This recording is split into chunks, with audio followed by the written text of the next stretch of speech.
Captain Avon Stray stood in the observation deck of the ISS Harmonizer, Earth's premier diplomatic and medical starship.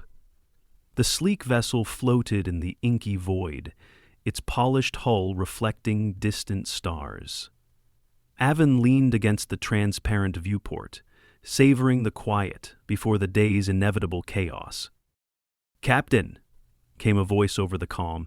Ensign Maury's tone was clipped, tinged with urgency. "Incoming transmission from the Rethian envoy. It's marked as high priority." Aben sighed and placed his mug on a magnetic holder to keep it from floating off. The Rethians, an enigmatic species known for their elaborate hierarchy and secrecy, rarely called for help, let alone reached out to humans. "Patch it through to my terminal," Avon replied, walking briskly to the nearest console. The holographic screen flickered to life, revealing sub-coordinator Talum.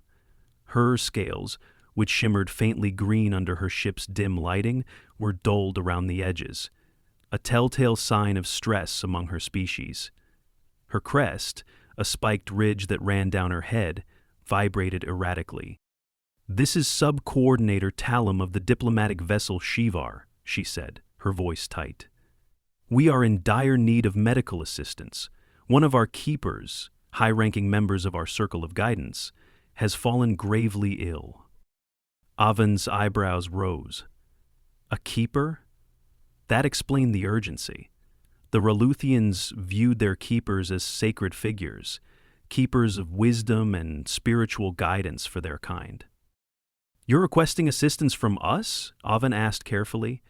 Diplomacy with the Rethians was always a tightrope walk, and he didn't want to step on any metaphorical tails. "We have no choice," Talum admitted, her crest flattening in what Avon interpreted as reluctant deference. "Our medical fleet is too far away to intervene in time, and your vessel is equipped with advanced facilities. However," she hesitated, her gaze flickering away from the screen. "However?" Avon prompted. "There are concerns regarding your methods," Talum said. Her tone shifted, edged with distrust. "Human medical practices are invasive. We have heard unsettling accounts of your kind, cutting into flesh, removing organs, and replacing them with artificial constructs. This is not how we heal." Aben nodded, understanding their trepidation. Humanity's reputation for audacious, hands-on problem-solving often baffled or alarmed more conservative species. "I assure you, Subcoordinator," Avon said evenly, "our medical team is highly skilled. We'll do everything in our power to respect your traditions while saving your keeper." Talum's crest twitched, but she nodded. "I will send over the keeper's medical data. Please act swiftly. His condition is deteriorating." The transmission ended, and Evan rubbed his temples. "Maury, summon Dr. Elias Carmon to the med bay," he instructed. "He's about to get a crash course in Rethian anatomy."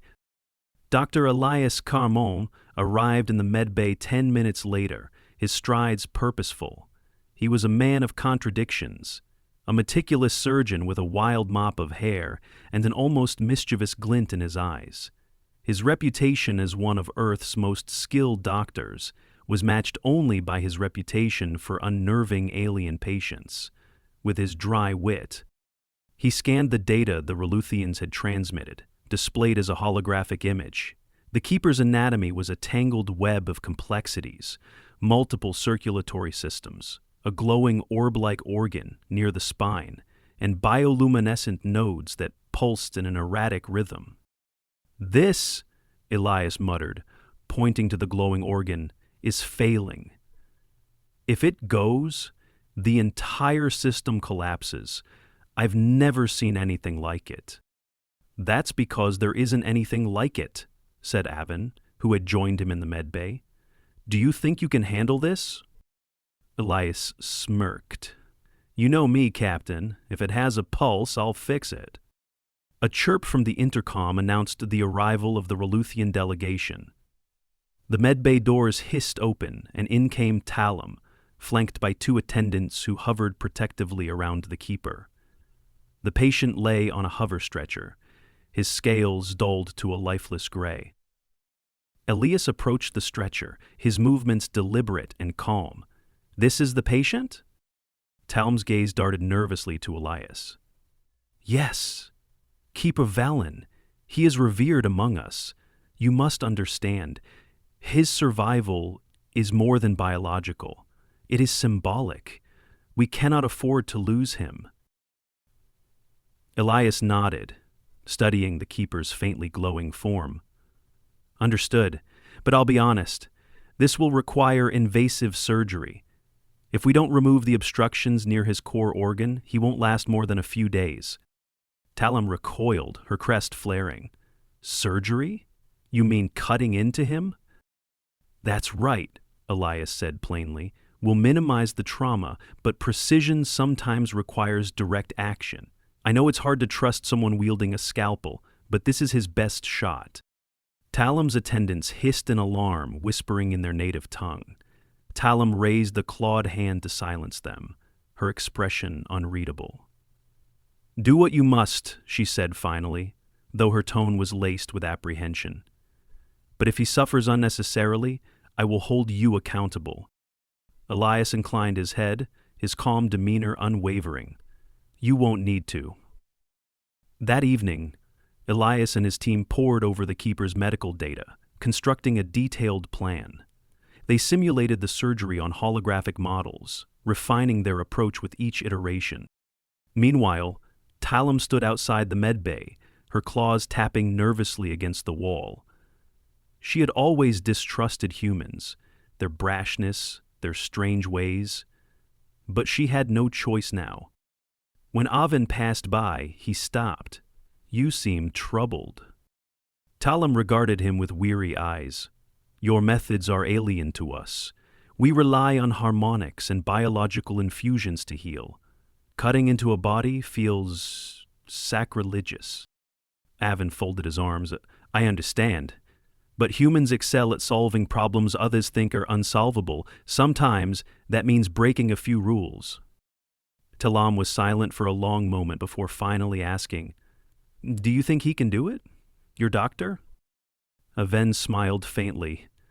"Elias Carmon doesn't fail. He'll save your keeper."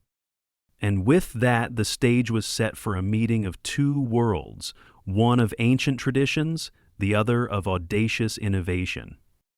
The medbay buzzed with quiet urgency as the surgical team prepared for the operation.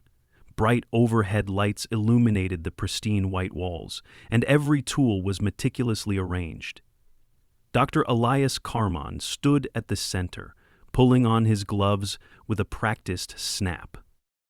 Behind the observation window, Sub-Coordinator Talum and her attendants watched with a mix of dread and fascination. The keeper lay motionless on the operating table, his breathing shallow, his luminescent nodes flickering weakly. "Vitals are dropping," said Nurse Lila Rayner, monitoring the displays. "We've got maybe an hour before systemic failure begins." "Then we won't waste a second," Elias replied, his voice steady. "Let's begin." As the team moved with clockwork precision, Talum's clawed hands clenched at her sides. She turned to Avin, who had joined her in the observation room. "Your people seem so calm," she said, "even in the face of something this dire." That's humanity for you, eh?" Aven replied with a faint smile. "We've always been good at performing under pressure. It's how we've survived."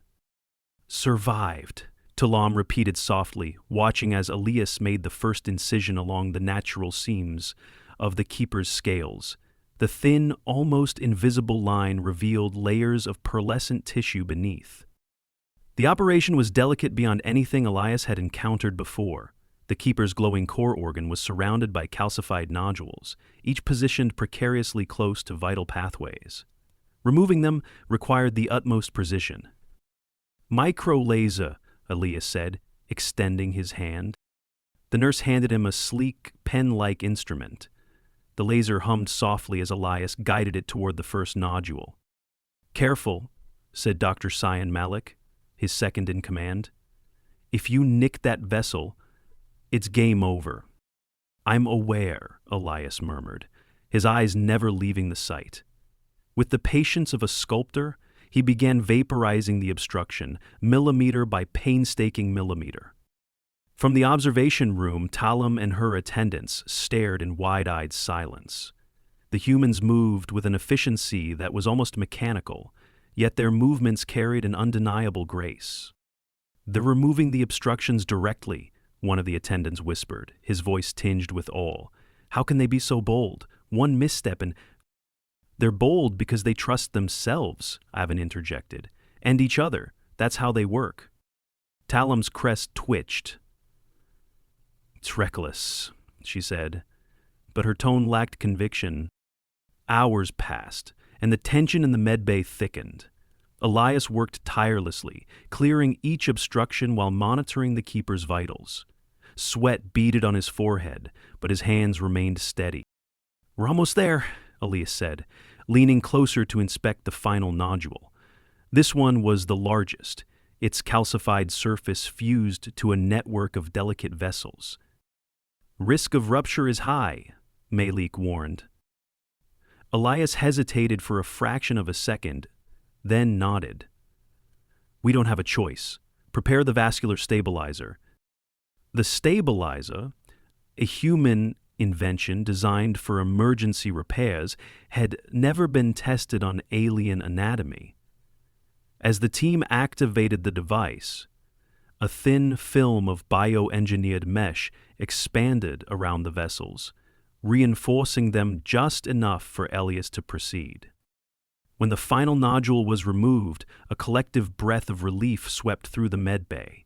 The keeper's core organ, now unobstructed, began pulsing in a steady rhythm, its glow intensifying. "Vitals stabilizing," Nurse Rayner reported, her voice breaking into a relieved laugh. Elias straightened, pulling off his gloves. "Suture the incision and start post-op monitoring," he instructed. "The rest is up to his body now." As the surgical team cleaned up, Talam entered the med bay, her steps hesitant. She stopped a few feet from Elias, her gaze shifting between him and the recovering keeper. "Is it over?" she asked, her voice barely above a whisper. Elias nodded. "He's stable. If his body accepts the repairs, he'll make a full recovery." Talam's crest flattened in what Elias recognized as an expression of relief. She studied him for a moment, her emerald eyes searching his face. "You performed with remarkable skill. I admit, I doubted you." Elias wiped his hands on a towel, meeting her gaze. "It's natural to doubt what you don't understand. But precision isn't just about tools or technique. It's about trust. My team and I trust each other, and that's why it works." Talam hesitated, then inclined her head slightly. "Perhaps there is wisdom in your ways. You have given us hope where we had none." Elias smiled faintly. "That's what we do." Later, as Elias returned to his quarters, he found Avin waiting for him in the corridor. "Good work, Doc," Avin said, clapping him on the shoulder. Thanks," Elias replied, stifling a yawn. "Though I think I've aged 10 years in the process." Avin chuckled. Worth it, though. Talam and her crew seem less hostile now." "They're starting to see us for what we are," Elias said thoughtfully. "Not reckless, but relentless. There's a difference." And somewhere in the medbay, the keeper's steady pulse echoed the beginning of a bridge being built, one born not of words, but of action and trust. The keeper's recovery progressed rapidly. Within a day, the dull gray of his scales gave way to a vibrant green sheen, and the bioluminescent nodes along his body pulsed in healthy, rhythmic harmony. For the first time in cycles, his breaths were steady and deep.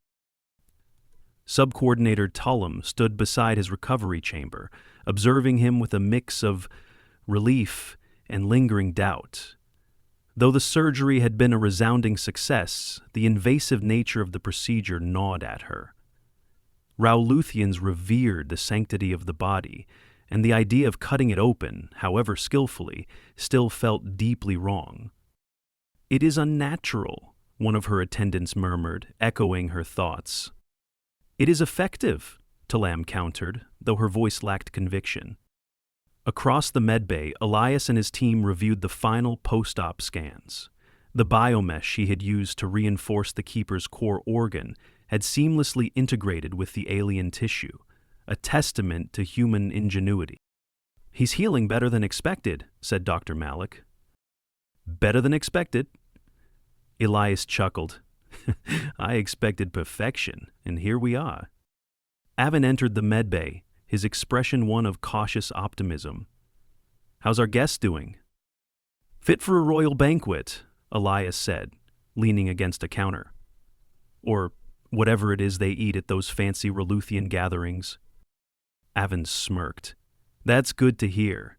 Talam still seems on edge, though. Might be worth explaining more about what we did, how we did it." Elias sighed. "I'd love to, but I don't think she's ready to hear the nitty-gritty details. To her, we're still the weird creatures who poke around inside bodies like it's no big deal." "It's not a big deal to us," Avin said, "but to them, it's a paradigm shift. Maybe you could give her a little tour, show her the tech we used, walk her through the procedure in terms she can relate to." Elias raised an eyebrow.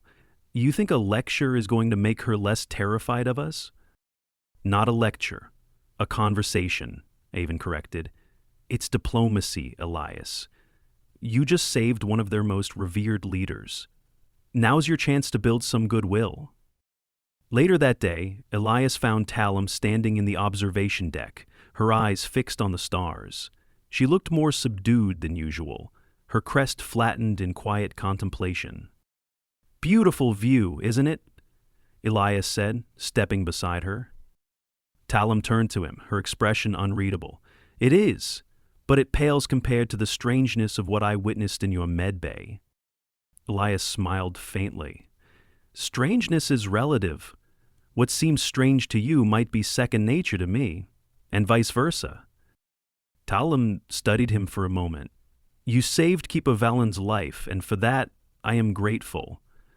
But I cannot shake the unease your methods stir in me. Cutting into a body, altering it, is there nothing sacred to your kind?" Elias leaned against the railing, choosing his words carefully. "We respect the sanctity of life above all else, but to preserve it, we sometimes have to make hard choices. The human body, like any body, is a complex machine, and when a machine breaks down, you can't fix it by wishing it better. You have to get inside, understand what's wrong, and repair it." "That is an unsettling philosophy," Talam said, though her tone lacked the sharp edge it had carried before. And yet, it worked. "Let's give Talam a lesson and have it right," called Traffic. "Have an ice cream." "It did," Elias said, his voice calm. "And if you're interested, I can show you exactly how it worked, step by step." Talam's crest rose slightly in surprise. "You would take the time to teach me?" "Of course," Elias said. "Understanding dispels fear, and if you're going to trust us, you deserve to know what we did and why." The next day, Talam joined Elias in the medbay for what he had jokingly called Surgery 101. Using holographic projections, he recreated the operation, explaining each step in terms a non-medical mind could grasp. "This is the core organ," Elias said, pointing to the glowing orb in the projection. "It's essentially a high-efficiency pump that keeps your circulatory and energy systems running. These nodules were blocking key pathways, causing strain and eventual failure." Talam leaned closer, her eyes narrowing as she studied the projection. And these nodules, you vaporized them with your laser device? Exactly, Elias said. The laser allowed us to remove the obstructions without damaging the surrounding tissue. Then we used this, he gestured to a strand of biomesh in the projection, to reinforce the weakened areas. Think of it as a scaffold for the organ to heal around. Talam's crest rippled with cautious interest. And this mesh? It integrates with living tissue? That's right, Elias said. It's designed to dissolve as the body heals, leaving no trace behind. Talam was silent for a long moment, then said, "It is elegant, far more so than I imagined." Elias smiled. "It's not about brute force or recklessness. It's about precision. Every tool we used, every step we took, was carefully calculated to ensure the best outcome." Talam's gaze softened. I see now why you approached the problem as you did. Perhaps I was too quick to judge. As the days passed, Talam's demeanor shifted. She no longer hovered in the observation room with suspicion, but instead began engaging with the humans, asking thoughtful questions about their technology and methods. Meanwhile, Keeper Valen's recovery became a symbol of hope for the Rethian crew. They marveled at how quickly he regained his strength, attributing it to both his resilience and the human skill. By the end of the week, Talam approached Avon and Elias in the ship's common area. "Your work has given us much to consider," she said. "We came here fearing your ways, but now we leave with respect." Elias tilted his head. "I'll take respect over fear any day." Avon grinned. "That's progress." And as the Rethians prepared to depart, their once guarded expressions softened by gratitude, it was clear that trust had begun to take root. Fueled by precision, perseverance, and a willingness to bridge the gap between worlds. The day of the Rethians' departure had arrived. The keeper, now walking with his characteristic dignified gait, stepped onto the harmonizer's docking bay, flanked by Talam and her attendants. His once dull scale shimmered with vibrant hues, and his bioluminescent nodes pulsed steadily, a visual testament to his recovery. Captain Avon and Dr. Elias stood at the head of the human crew to see them off. Avon maintained his diplomatic poise, while Elias leaned slightly on the rail, his posture relaxed, but his eyes sharp. "Keeper Valen," Avon began, inclining his head in respect, "it has been an honor to assist you. We are glad to see you restored to health." The keeper stopped before the humans and regarded them silently for a moment. His tall frame and imposing presence seemed to fill the room, but when he spoke, his voice was soft and measured. "Your methods were unlike anything I have ever known," he said. "Invasive, yes, discomforting to our sensibilities, but undeniably effective. You have not only preserved my life, but also demonstrated the power of your people's resolve." Elias tilted his head slightly, a faint smile playing on his lips. "We don't aim to impress, Keeper Valen. We aim to save lives. If we happen to impress in the process, well, that's a bonus." The keeper let out a sound that might have been a chuckle, a deep, resonant vibration that startled Talam and her attendants. He stepped closer to Elias. "You, human," Valen said, his glowing eyes fixed on the doctor. "You acted without hesitation, even when faced with an unfamiliar anatomy. Your precision was extraordinary." Elias shrugged. "It's what I'm trained for. Trust me, your anatomy wasn't the strangest thing I've worked on. Once, I had to save a Zolorian diplomat whose stomach doubled as a second brain. That was an interesting day." Talam's crest twitched in what Elias now recognized as suppressed amusement. Later, as the Rethians prepared to board their shuttle, Talam lingered behind. She approached Elias with a measured step, her emerald eyes searching his face. "I misjudged you, Dr. Elias," she said quietly. "I believed your people lacked the restraint, the subtlety, to care for one of ours, but now I see that your approach, though different, is no less honorable than ours." Elias tilted his head. Different cultures, different philosophies. At the end of the day, though, we're all trying to keep people alive. That's what matters. Talum extended a clawed hand, a gesture Elias recognized as a sign of respect in Rethian culture. He clasped it, the moment charged with the unspoken understanding of two very different minds finding common ground. "I hope we meet again, Doctor," Talum said, her voice softer than he'd ever heard it. "Perhaps next time it will be under less dire circumstances." "I'll hold you to that," Elias replied. As the Rethian shuttle detached and drifted away, Avon and Elias returned to the observation deck to watch it disappear into the star-speckled void. "Well, Doc," Ivan said, leaning on the railing, "you turned a whole species' perception of us on its head. That's gotta feel good." Elias snorted. "It's not about making them like us. It's about showing them that our way works, even if it scares them at first." "Still," Aven said, glancing sideways at his friend, "you've probably changed the way they think about humans for generations." Elias shrugged. "Good. Let them talk about it. Let the galaxy know that humans don't back down from a challenge, even when it's alien and weird and everything's on the line. That's who we are." Aven smiled faintly. "That's who we are." And as the harmonizer resumed its voyage, a story began to ripple across the stars. A story of an alien keeper saved by the precision of a human surgeon, of trust forged through daring, and of the strange, beautiful ways that vastly different species could find unity in their shared fight to survive.